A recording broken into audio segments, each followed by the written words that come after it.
যে ধর্মগুরু অপমান করা হলো, আমি একজন বৌদ্ধ ধর্মগুরু হয়েও তাকে সম্মান করি।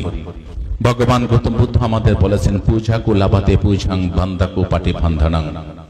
যারা সম্মানীয় ব্যক্তিকে সম্মান করে, যারা পূজনীয় ব্যক্তিকে পূজা করে, তারা পূজা সম্মান লাভ করে থাকে। নবীজি কিরকম মানুষ ছিলেন আপনারা অনেকে জানেন। অনেকে মনে করেন যে নবীজি খুব কঠোর মানুষ ছিলেন। না, নবীজি হযরত মুহাম্মদ সাল্লাল্লাহু আলাইহি ওয়াসাল্লাম, তিনি ছিলেন পয়গম্বর, মানুষের প্রতি অত্যন্ত দরদি। নবীজির এই আদর্শটা আমাদের কাছে উদ্দেশ্য, এই নবীজির এই আদর্শটা আমাদের কাছে আদর্শ। এই আদর্শের মধ্য দিয়ে নবীজি ভারত, শুধু মক্কা মদিনা নয়, সারা বিশ্বকে ইসলাম ধর্মের মধ্যে প্রবর্তিত করেছিলেন। সেই নবীজির নামে কুরুচিকর মন্তব্য যাকে নিয়ে করলেন, মা আয়েশা। তিনি ছিলেন তৎকালীন সর্বশ্রেষ্ঠ গুণী ভদ্র মহিলা। আপনারা অনেকে জানেন যে আমাদের নবীজির প্রায় 11 জন বিবি ছিল, তার মধ্যে সবচেয়ে কনিষ্ঠ ছিলেন আয়েশা মা। এই আয়েশা ছিলেন সবচেয়ে জ্ঞানী এবং গুরুগম্ভীর ভদ্র মহিলা, যিনি পবিত্র আল কোরআন নবীজির পরে এই ভারত মক্কা মদিনার মধ্যে তিনি আল হাদিসকে তিনি রপ্ত করেছিলেন এবং সেগুলো প্রসার করার দায়িত্ব নিয়েছিলেন সেই মা আয়েশা। তাদের দুজনকে নিয়ে করল মন্তব্য নূপুর শর্মা।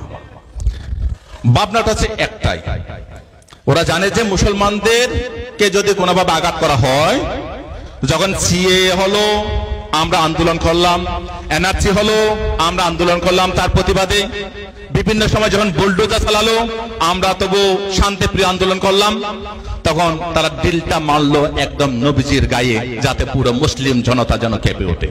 তাদের একটাই লক্ষ্য, হিন্দুদের থেকে মুসলিমদের আলাদা করো,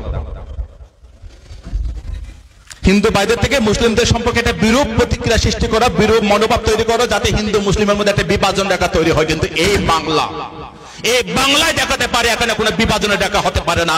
এই বাংলা সম্প্রীতির বাংলা, এই বাংলা হিন্দু মুসলিম বৌদ্ধ খ্রিস্টান জৈন শিখ সকল ধর্মের আদর্শের বাংলা। এই বাংলায় আমরা কোনোদিন এইরকম বিবাদ মানব না, মানতে পারি না। আমরা সবাই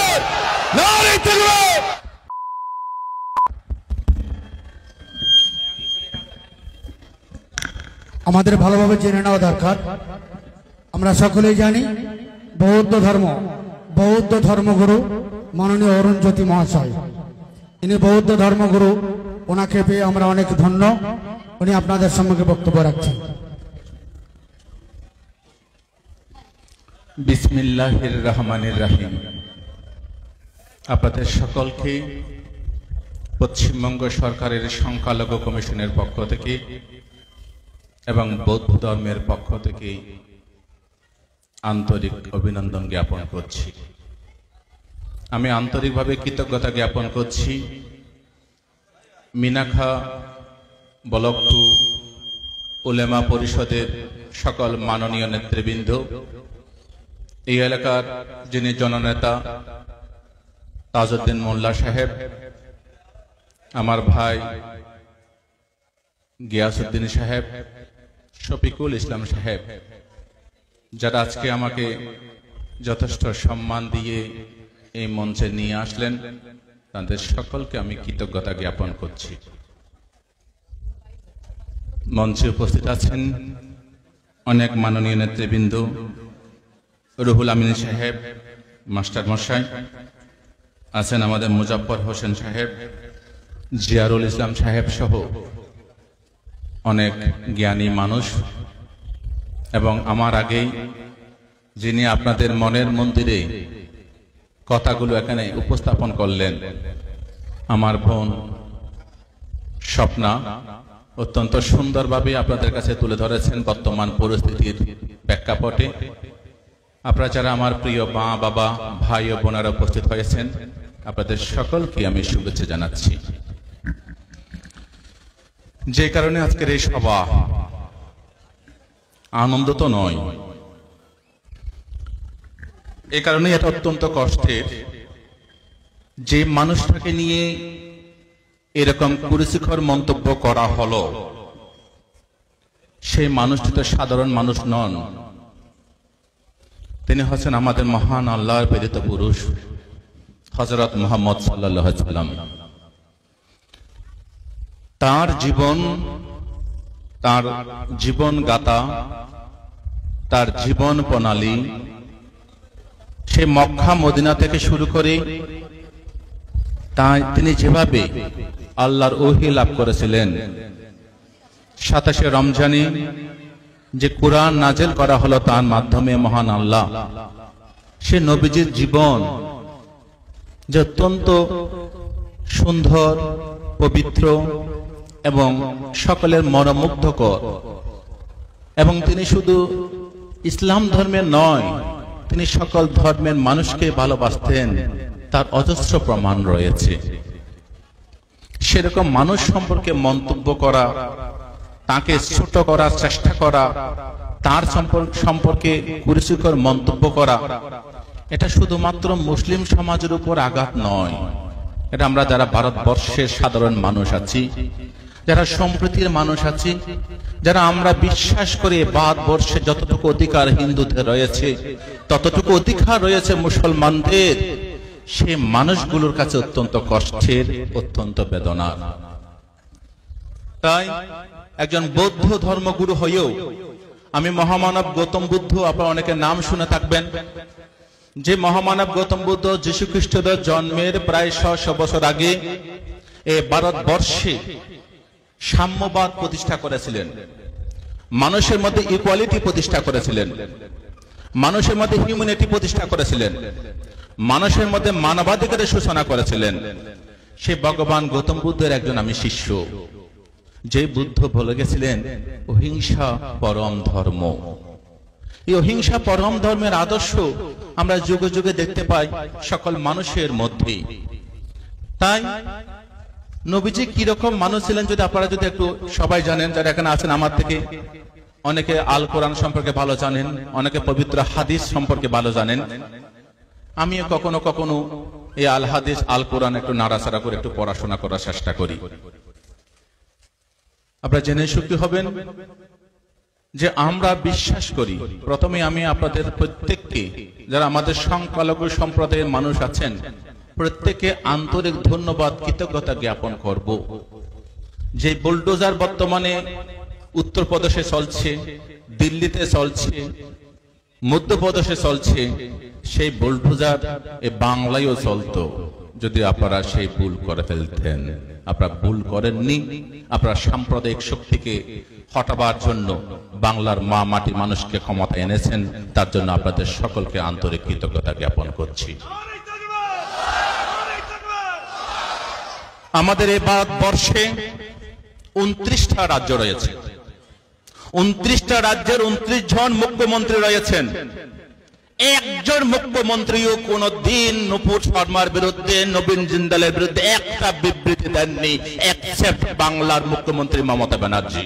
তিনি বলেছিলেন যে এই নূপুর শর্মাকে অবিলম্বে অ্যারেস্ট করে শাস্তি দিতে হবে। একমাত্র মুখ, সেটা হচ্ছে মমতা ব্যানার্জি, যিনি প্রত্যেক ধর্মের মানুষকে ভালোবাসেন। তাই তিনি নবীজির এই অসম্মানকেও তার টুইটের মধ্য দিয়ে তিনি প্রতিবাদ জানিয়েছিলেন, আর একজন মুখ্যমন্ত্রীও প্রতিবাদ করেননি। আজকে এই কথার মধ্য দিয়ে, নবীজিকে অসম্মানের মধ্য দিয়ে লাভটা কার হলো? সত্যি কি হিন্দুদের লাভ হয়েছে? যদি হিন্দুদের লাভ হতো, স্বপ্না বাদুড়ি এখানে এসে এত সুন্দর কথা বলতেন না। হিন্দুদের কোনো লাভ হয়নি। আমরা যারা ভারতবাসী এসে আমাদের লাভ হয়েছে না, তাও হয়নি। কারণ ভারতবর্ষের সুনাম সুখ্যাতি, ভারতবর্ষের ঐতিহ্য, ধর্ম নিরপেক্ষতা, যে আমি যখন রাস্তা দিয়ে আসছিলাম তখন কোন একজন বক্তা বলছিলেন যে ভারতবর্ষের সংবিধান আমাদের বাবা সাহেব ডক্টর বি.আর. আম্বেদকর দিয়ে গেছিলেন, যে ভারতবর্ষের সংবিধানে সর্বধর্ম সমন্বয়ের কথা বলা হয়েছে, যে ভারতবর্ষের সংবিধানের সার্বভৌমত্বের কথা বলা হয়েছে, বা মানুষের স্বাধীনতার কথা বলা হয়েছে। সেই জায়গায় দাঁড়িয়ে আমরা প্রতি পদে পদে এখন ভারতবর্ষের এই সংবিধানকে পদানত করার চেষ্টা করছি আমাদের কেন্দ্রের সরকার, বিজেপি সরকার। কে কি খাবে, কে গরুর মাংস খাবে, কে ছাগলের মাংস খাবে, সেটা নির্ধারণ করে দেবে সরকার। কে চলবে, কে নামাজ পড়বে, কে মন্দিরে যাবে, সেটা নির্ধারণ করে দেবে সরকার। এটা সরকারের কাজ নয়। সরকারের কাজ হচ্ছে মানুষকে ভালোবাসা। ভারতবর্ষের সকল নাগরিক যারা এই ভারতবর্ষের ভোটাধিকার রয়েছে, এই ভারতবর্ষের নাগরিকতা রয়েছে, তাদের সকলের মান সম্মান, তাদের প্রাণের দায়িত্ব নিয়ে কাজ করার দায়িত্ব রয়েছে সরকারের। কে খাবে, কে পড়বে, কে কি বলবে না বলবে, তার দায়িত্ব সরকারের নয়। আমরা দুর্ভাগ্য। 2014 সালে যে সরকার ইউপিএ কে ক্ষমতা থেকে সরিয়ে এনডিএ সরকার আসলো, আপনারা খেয়াল করেছেন? প্রথমে করেছিল এনআরসি, তারপরে করেছে সিএএ। এগুলো করার পরে তারপরে রামনবমী থেকে মসজিদে তেরঙ্গা পতাকা লাগানো, তারপরে শুরু করেছে জয় শ্রীরাম ধ্বনি দিয়ে আদিবাসী, সংখ্যালঘু, মুসলিম, দলিত বিভিন্ন জনকে বিভিন্নভাবে কষ্ট দেয়া। তারপর শুরু করেছে ধর্মগুরুকে নিয়ে অপমান করা। যে ধর্মগুরু অপমান করা হলো, আমি একজন বৌদ্ধ ধর্মগুরু হয়েও তাকে সম্মান করি। ভগবান গৌতম বুদ্ধ আমাদের বলেছেন, পূজা কুলাবাতে পূজাং বান্দাকু পাটি বান্ধানাং। যারা সম্মানীয় ব্যক্তিকে সম্মান করে, যারা পূজনীয় ব্যক্তিকে পূজা করে, তারা পূজা সম্মান লাভ করে থাকে। নবীজি কিরকম মানুষ ছিলেন আপনারা অনেকে জানেন। অনেকে মনে করে যে নবীজি খুব কঠোর মানুষ ছিলেন। না, নবীজি হযরত মুহাম্মদ সাল্লাল্লাহু আলাইহি ওয়াসাল্লাম তিনি ছিলেন পয়গম্বর, মানুষের প্রতি অত্যন্ত দরদি।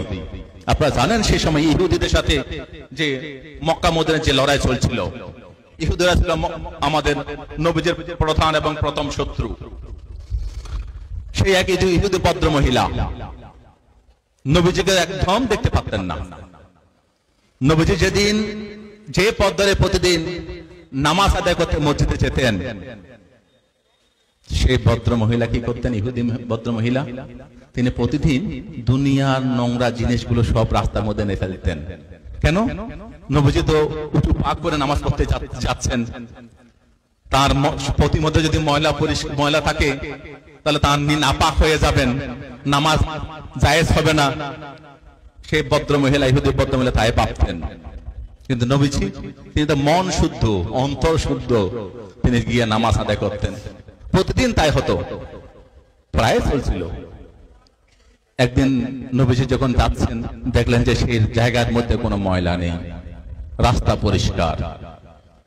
নবীজি ভাবলেন কি হলো, এই ভদ্র মহিলা কোথায় গেলেন, যিনি প্রতিদিন আমার নামাজে যাবার পথে ময়লা ফেলতেন, কাদা ফেলতেন, নোংরা ফেলতেন। তিনি খবর নিলেন তিনি কোথায় থাকেন। চলে গেলেন সেই বৃদ্ধা বুড়িমার কাছে, গিয়ে বললেন, দেখলেন যে তিনি বিছানায় শায়িত। নবীজি বলছেন, মা তুমি কি অসুস্থ? বলছে, হ্যাঁ বাবা, তুমি কে? বলছে, আমি সেই হযরত মুহাম্মদ, যিনি প্রতিদিন নামাজ আদায় করতে যাওয়ার সময় তুমি নাপাক করার জন্য ময়লা ফেলতে। আজকে আমি দেখলাম রাস্তার মধ্যে কোনো ময়লা নেই, কোনো কাদা নেই। আমি বুঝতে পারলাম তুমি আর কোনো ক্ষতি হয়েছে, তোমার কোনো অসুবিধা হয়েছে, তাই তোমাকে আমি দেখতে ছুটে আসলাম। আমি আল্লাহর কাছে দোয়া করছি, মা তুমি সুস্থ হয়ে যাও, তুমি ভালো হয়ে যাও। এটাই হচ্ছে নবীজি। নবীজির এই আদর্শটা আমাদের কাছে উদ্দেশ্য, এই নবীজির এই আদর্শটা আমাদের কাছে আদর্শ। এই আদর্শের মধ্য দিয়ে নবীজি ভারত, শুধু মক্কা মদিনা নয়, সারা বিশ্বকে ইসলাম ধর্মের মধ্যে প্রবর্তিত করেছিলেন। সেই নবীজির নামে পরিচিকর মন্তব্য যাকে নিয়ে করলেন, মা আয়েশা। তিনি ছিলেন তৎকালীন সর্বশ্রেষ্ঠ গুণী ভদ্র মহিলা। আপনারা অনেকে জানেন যে আমাদের নবীজির প্রায় 11 জন বিবি ছিল, তার মধ্যে সবচেয়ে কনিষ্ঠ ছিলেন আয়েশা মা। এই আয়েশা ছিলেন সবচেয়ে জ্ঞানী এবং গুরুগম্ভীর ভদ্র মহিলা, যিনি পবিত্র আল কোরআন নবীজির পরে এই ভারত মক্কা মদিনার মধ্যে তিনি আল হাদিসকে তিনি রপ্ত করেছিলেন এবং সেগুলো প্রসার করার দায়িত্ব নিয়েছিলেন সেই মা আয়েশা। তাদের দুজনকে নিয়ে করলাম মন্তব্য। নূপুর শর্মা, একটু গভীর করে ভাবুন, যারা বুদ্ধিমান আছেন একটু গভীর ভাবে ভাবুন, কেন এটা হলো? এটা কি নূপুর শর্মা করেছে? না, নূপুর শর্মাকে দিয়ে কেউ করিয়েছে। খুব ভাববেন। ভাবনাটা হচ্ছে একটাই, ওরা জানে যে মুসলমানদেরকে যদি কোনোভাবে আঘাত করা হয়, যখন সিএএ হলো আমরা আন্দোলন করলাম, এনআরসি হলো আমরা আন্দোলন করলাম, তার প্রতিবাদে বিভিন্ন সময় যখন বুলডোজার চালালো আমরা তবু শান্তিপ্রিয় আন্দোলন করলাম, তখন তারা দিলটা মারলো একদম নবীজির গায়ে, যাতে পুরো মুসলিম জনতা যেন কেঁপে ওঠে। কেঁপে ওঠে কি করবে?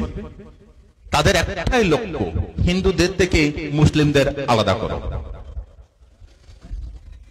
হিন্দু ভাইদের থেকে মুসলিমদের সম্পর্কে একটা বিরূপ প্রতিক্রিয়া সৃষ্টি করা, বিরূপ মনোভাব তৈরি করো, যাতে হিন্দু মুসলিমের মধ্যে একটা বিভাজন রেখা তৈরি হয়। কিন্তু এই বাংলায় দেখাতে পারে, এখানে কোনো বিভাজনের রেখা হতে পারে না। এই বাংলা সম্প্রীতির বাংলা, এই বাংলা হিন্দু মুসলিম বৌদ্ধ খ্রিস্টান জৈন শিখ সকল ধর্মের আদর্শের বাংলা। এই বাংলায় আমরা কোনোদিন এরকম বিবাদ মানব না, মানতে পারি না। আমরা সবাই এক আছি, এক থাকবো। আজকে এই নুপুর শর্মা বলুন, এই সিএএ বলুন, এই এনআরসি বলুন, এইসব আন্দোলন আজকে স্বপ্ন বাদুরকে তৈরি করে। এইসব আন্দোলন অরুণজ্যোতি বিক্ষুকে এরকম মুসলিম সমাজে নিয়ে আসে। আমি আসার আগেই আজকে ধর্মতলা রানীর আসমানে রোডে আমাদের জমিয়তুল উলামা হিন্দের প্রায় 2 লক্ষ মানুষের সমাবেশ ছিল। সেখানে আমরা মিটিং করে এখানে আসলাম। তো এই আন্দোলন আপনাদেরকে অবশ্যই করতে হবে। এটা কিন্তু শেষ নয় মুসলিম ভাই বোনেরা, এটা কিন্তু শেষ নয়। এরপর আরো বড় আঘাত আসবে, এরপর আরো বড় আঘাত আমাদের জন্য অপেক্ষা করছে, খেয়াল রাখবেন। কিন্তু কখনো কোন অবস্থায় যারা নবীজিকে ভালোবাসেন, যারা আল হাদিসকে ভালোবাসেন, যারা আল কোরআনকে ভালোবাসেন, তারা কখনো আইন হাতে তুলে নেবেন না। শান্তিভাবে, শান্তিপ্রিয়ভাবে আন্দোলন করবেন।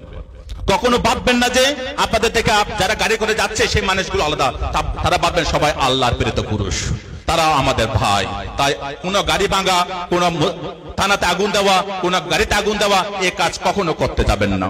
আপনারা যারা এখানে আছেন, যারা আজকে এখানে প্রায় কয়েক হাজার মানুষ আছেন, আপনারা প্রত্যেকে এক একজন আল্লাহর মেসেঞ্জার হন, নবীজির মেসেঞ্জার হন, আল হাদিসের মেসেঞ্জার হন, আল কোরআনের মেসেঞ্জার হন। আমাদের একটাই লক্ষ্য, আমাদের নবীজির বিরুদ্ধে যে আন্দোলন, যে কুরুচিকর মন্তব্য হয়েছে, আমরা তার অবশ্যই প্রতিবাদ করব, তাকে আমরা ধিক্কার জানাবো, তার জন্য আমরা বিক্ষোভ করব।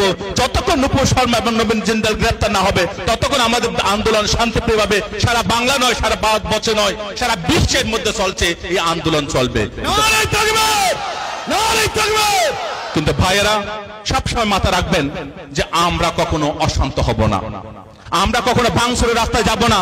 সেই দিন যখন আসবে তখন ডাক আসবে, যেদিন জিহাদ ঘোষণা হবে সেদিন নামবেন। এখন নয়, এখন সময় নয়। আমাদেরকে মাথায় রাখবেন যে আমাদের হিন্দু মুসলিমদের মধ্যে আলাদা বিভাজন রেখা তৈরি করে 2024 ইলেকশন জেতার পায়তারা করছে এই সরকার। 2024 ইলেকশন যখন সামনে আসছে, তখন এইরকম কাণ্ডগুলো ঘটায়। আপনারা খেয়াল করবেন, প্রতিবার ইলেকশন আগে এরকম কাণ্ড ঘটাবে। হিন্দু মুসলিম আলাদা করে হিন্দু ভোটগুলোকে একটা করার চেষ্টা করবে। তাই আপনারা সবসময় চেষ্টা করবেন। নবীজি কি করতেন? আপনাদের আজকে নবীজির জন্য আমরা গলা ফাটাচ্ছি। সেই নবীজি কিরকম মানুষ ছিলেন? তিনি কি করতেন? তার রাস্তায় যখন কাঁটা ফেলা হতো, তিনি কাঁটা বিশেষ সরিয়ে দিতেন। তিনি কারো রাস্তায় কোনোদিন কাঁটা হয়ে দাঁড়াননি। তিনি কি বলেছেন?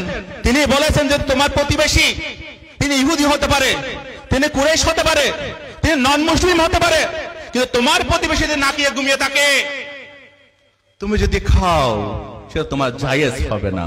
কত বড় কথা যে তুমি তোমার প্রতিবেশীকে ভালোবাসো, তোমার প্রতিবেশীর প্রতি তুমি সম্মান করো। এই রকম কথাগুলো নবীজির মুখ থেকে বেরিয়েছিল। আপনারা জানেন, একদিন এক ইহুদির লাশ নিয়ে যাওয়া হচ্ছিল। হযরত মুহাম্মদ সাল্লাল্লাহু আলাইহি সাল্লাম তিনি দেখতে পেলেন যে একটা লাশ যাচ্ছে। নবীজি পথে দাঁড়ালেন, তাকে তার জন্য আল্লাহর কাছে দোয়া করলেন। তখন তার যারা সখী ছিল, যারা সহচর ছিল, তারা বলছেন, নবীজি, হযরত মুহাম্মদ আপনি এটা কি করছেন? এতে বিধর্মী, এতে বিধর্মীর লাশ, আপনি বিধর্মীর জন্য এটা কেন করছেন? তখন নবীজি বলেছিলেন যে এই একজন মানুষ, একজন মানুষ হিসেবে তার মঙ্গল কামনা করা, দোয়া করা আমার কর্তব্য। আমি সেই দোয়া করছি। তিনি হতে পারে ইহুদি, তিনি হতে পারে নন মুসলিম। তো সেই রকম আমাদের নবীজির প্রতি যদি অসম্মান করা হয়, কুরুচিকর মন্তব্য করা হয়, তাহলে আমরা কখনো চুপ থাকতে পারি না। এটা মাথা রাখবেন। এই বাংলায় আমরা হিন্দু মুসলিম বৌদ্ধ খ্রিস্টান জৈন শিখ আমরা একতাবদ্ধ হয়ে আছি, একতাবদ্ধ হয়ে থাকবো। আমরা এই যে আপনার গত বছর এবং এই বছর পরপর 3 বছর আমরা আমার টালিগঞ্জ বুদ্ধ মন্দিরে রমজান মাসে আমি রোজার ব্যবস্থা করেছি। এই বছর 2 বার করেছি। রোজ অর্থাৎ ইফতার যারা করেছে, রোজা যারা রেখেছে, তাদের ইফতার খাইয়েছি আমি। ইফতার আমিও নিজেও আমাদের এই ইফতারের বিভিন্ন জায়গায় সামিল হয়েছি।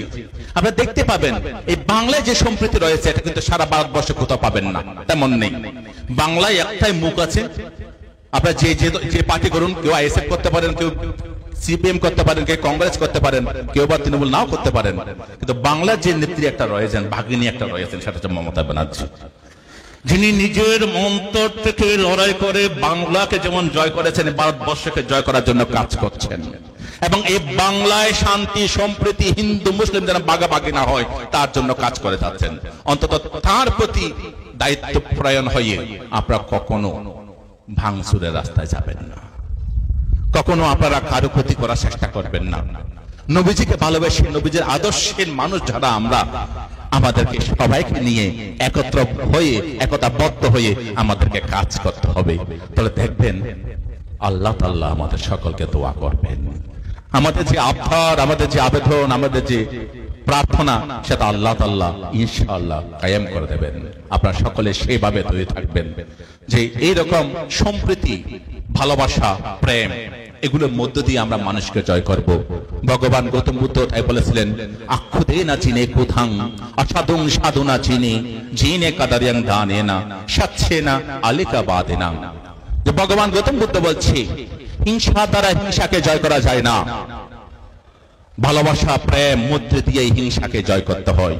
আসুন নূপুর শর্মা এবং নবীন জিন্দালকে তাদের এই গুরুতর অপকর্মের জন্য আমরা আল্লাহর কাছে দোয়া করব, ভগবান গৌতম বুদ্ধের কাছে প্রার্থনা করব, আমরা শ্রী শ্রী রামকৃষ্ণ দেবের কাছে আমরা উপাসনা করব, যাতে এই বাংলা তথা এই ভারতবর্ষে এবং বিশ্বের মধ্যে কোন ধর্মগুরু যেন অসম্মান অপমান না হয়। আজকে দেখতে পাচ্ছেন আমেরিকা পর্যন্ত গতকাল ভারত সরকারকে সতর্ক করেছেন যে ধর্ম নিরপেক্ষতা নষ্ট হচ্ছে। হযরত মুহাম্মদ সাল্লাল্লাহু আলাইহি ওয়াসাল্লামকে নিয়ে যে বক্তব্য পেশ করা হয়েছে সেটা আমেরিকা থেকেও প্রতিবাদ জানানো হয়েছে, চীন থেকেও প্রতিবাদ জানানো হয়েছে, প্রায় 68টি দেশ প্রতিবাদ জানিয়েছেন, শুধু আরব কান্ট্রি নয়। তো এর মধ্য দিয়ে কি হচ্ছে, আমাদের সবার মাথা হেট করে দিচ্ছে এই সরকার, আমাদের সবাইকে মাথা নিচু করে দিচ্ছে। ভারতবর্ষে যে একটা সুনাম, একটা সুযশ, একটা সুখ্যাতি ছিল, এই বিজেপি সরকার সবার মাথা নত করে দিচ্ছে, বিশ্বের কাছে ভারতবাসীর মাথা হেট করে দিচ্ছে। তাদের যে বিভাজন নীতি, তারা যে হিন্দু মুসলিমের নীতি নিয়ে হিন্দুদেরকে তুলে ধরে এটাকে হিন্দুস্তান করার চেষ্টা করছে। আমরা এই ভারতবর্ষকে হিন্দুস্তান চাই না, আমরা এই ভারতবর্ষকে ভারত হিসেবে চাই, ভারতবর্ষ হিসেবে চাই। সেই আবেদন জানিয়ে আমরা নবীজির প্রতি যে অপমান, যে কুরুচিকর মন্তব্য করা হয়েছে তার তীব্র ধিক্কার জানিয়ে নূপুর শর্মা এবং নবীন জিন্দালের অবিলম্বে গ্রেফতারির দাবি জানিয়ে তাদের দৃষ্টান্তমূলক শাস্তির আবেদন করে আপনাদের সকলকে শান্ত, সম্প্রীতি এবং ঐক্যতা বজায় রেখে বিক্ষোভ প্রদর্শনের আহ্বান জানিয়ে আজকে উলামা পরিষদ মিনাকা ব্লক থেকে যেই বিক্ষোভ সমাবেশ এখানে করা হলো, আমাকে যারা এখানে আসার জন্য আমন্ত্রণ জানিয়েছেন, আমাদের গিয়াসউদ্দিন থেকে তাজউদ্দিন ভাই, আমাদের শফিকুল ইসলাম, তাদের সকলকে আমার কৃতজ্ঞতা জানিয়ে আপনারা যারা আমার প্রিয় ভাইয়েরা আছেন, বোনেরা আছেন, আপনারা প্রত্যেকেই সম্প্রীতির জন্য কাজ করবেন, শান্তিপ্রিয়ভাবে লড়াই করবেন। যেদিন আমাদের ডাক আসবে সেদিন রাস্তায় নামতে হবে, কিন্তু এখন যদি আমরা রাস্তায় নেমে পড়ি তাহলে 24-এ কিন্তু ওরা জিতে যাবে। ওদের একটা টার্গেট 2024 পার হওয়া, আবার 2024-এ ক্ষমতায় আসা। ক্ষমতা আসতে গেলে বিভাজন করতে হবে। তাই আমাদের সকলকে সতর্ক থাকতে হবে যাতে আমরা যেন কোনো বন্ধুকে না হারাই, কোন হিন্দু যেন আমাদের থেকে সরে না যায়, কোন বৌদ্ধ, খ্রিস্টান, জৈন, শিখ তারা যেন মুসলিমদের থেকে সরে না যায়। আমাদের যে মেলবন্ধন, আমাদের যে ঐক্য, আমাদের সম্প্রীতি, সেটা যেন বজায় থাকে, তার অনুরোধ জানিয়ে আমার বক্তব্য শেষ করছি। আমি আল্লাহ তাআলার কাছে প্রার্থনা করি আপনাদের সকলের যে আবেদন আল্লাহ তাআলা সেটা মকুব করুন, সেটা আমাদের সকলকে দিন, এবং নূপুর শর্মা এবং নবীন জিন্দালের অবিলম্বে গ্রেফতারের দাবি জানিয়ে আমার বক্তব্য শেষ করছি। প্রত্যেকে ভালো থাকবেন।